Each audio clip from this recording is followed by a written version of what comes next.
Gunther had been asking me to have an exhibition here for the last 3 or 4 years, and we agreed a year ago that it was time to do an exhibition, and I had in mind to do some paintings that were from the West Coast, so more specifically from Vancouver, and that's kind of what the exhibition is upstairs. It's a selection of works that I've painted over the last year, with a few paintings from some earlier series that I had done. And the idea really was to use images of the city with high-rise architecture, with the older neighborhood houses in the foreground and the background high-rise architecture. So it was really an idea that had to do with the contemporary city, the ideal city I like to call it, and then the culture's notion of the ideal. And I think one of the ideas about an ideal living city living space has to do with the preservation of historical buildings incorporated with the more current high-rise apartment buildings that we're sort of surrounded with these days. Particularly in larger cities, I think it's more noticeable. So how do you choose the houses of the paintings you're going to? Well, I usually choose them by walking by them and finding something that strikes me. I'm usually with a camera when I'm walking around, either in the city or if I'm out driving in the countryside, I have a camera in the back seat of the car, and if I'm driving by something or walking by something that looks like it might be an interesting idea for a painting, I'll usually take some photographs, and I work from those to make the paintings.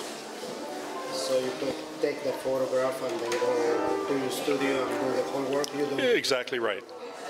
I take photographs, and then I take color slides, and then usually I'll go through them and make a selection of an image of a photograph that looks like might be an interesting thing to paint, and then I will draw it and work from there. And of course, with using color slides and projecting them, one can sort of manipulate the image quite a bit. You can make it larger or smaller, you can invert it, you can turn it upside down, and plus you can use other images or fragments, and that's what these paintings really are. These are houses from one neighborhood in the city with high-rises from other parts of the city, actually, so they're just kind of jammed together or melded together. One thing that interests me is the color. How do you choose the colors? It's like you make it to look in that way. Well, the colors are usually fairly accurate. Not fairly accurate colors as they exist in the buildings themselves. Like the houses are actually painted those kind of colors, and maybe not exact, but kind of like that. And then the idea with the high-rise, with the apartment blocks in the back, was I wanted them to be consistently monochrome rather than, sometimes they're also different colors they can be, but I decided this was really a conscious decision just to make them all those kind of shades of gray, kind of so that they would recede behind all of that color in the foreground. So how many paintings do you have? Do you have all the paintings that you paint, or you're still working? That series, I sort of completed that with half a dozen or so paintings that are here, and but I mean, I'm working all the time, so I'm back and forth between ideas and between series, and I've painted houses, domestic architecture, for almost pretty much as long as I've been making paintings, so over 30 years. It's a subject matter that I've used many times, and find it really quite satisfying, quite interesting. Keeps my interest going. I remain tried to stay curious and interested in them as time goes on, and I've found that those are good paintings to make. Good, the architecture in and around us is a good subject for making paintings.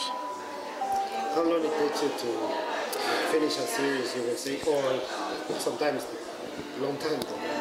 Well, to make an individual painting, I'm usually working probably between 2 to 4 weeks often, and I'm working every day. So, but during that time, I'm probably working sometimes on 2 or 3 paintings. So within a month, I'll probably have 2 or 3 pictures that all come together and are finished at the same time. I make probably between 30 and 50 paintings in a year, depending on how how productive I happen to be. Do you want to talk a little bit about in the series that you're working on, or you? A little bit about the series that I'm working on now. Well, I've just finished a couple of paintings of. Again, it's an ongoing series or sequence of paintings that I've made over the years of prairie grain elevators. So I go back and forth between more rural things and more urban things. You know, it just keeps me keeps me curious, keeps me interested. Straight landscapes. I'm working on over the years a series of paintings of mountains and lakes, that kind of imagery also. Yeah. So sometimes you like to mix landscape with exactly right.